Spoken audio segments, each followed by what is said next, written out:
ওই যে বাপ বোরকা ছাড়া উলঙ্গ চেহারা দেখা যায়, যুবতী মেয়েকে ছেড়ে দিয়েছে রাস্তায়, স্কুল কলেজ মাদ্রাসার নামে, বাজার করার নামে, শপিং করার নামে।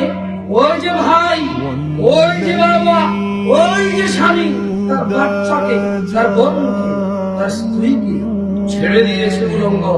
মুস্তাফা আলাইহিস সালাম বলছেন, সালাসাতুন, তিন ব্যক্তি লা ইয়াদখুলুনাল জান্নাতা আবাদা, কোনদিন কোশ্চিন কালেও কোন ইবাদতের বিনিময়ে জান্নাতে যাবে না। এক, দায়ুস, তার পরিবার অশ্লীলতার সুযোগ করে দিয়েছে।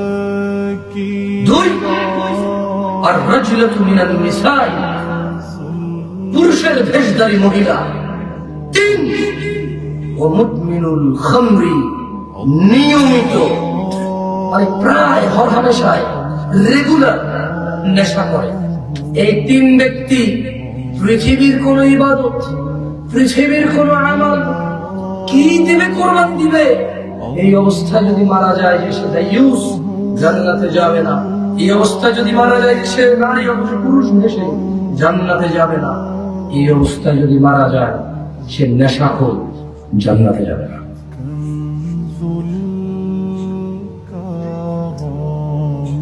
কিছু বুঝতে পেরেছ? বলো তো কেন দাঁড়িয়ে গেল? কি, কাকে দেখাও? কাকে দেখাও? তোমার শিখেছি কি দাঁড়িয়ে? বলতে পারো?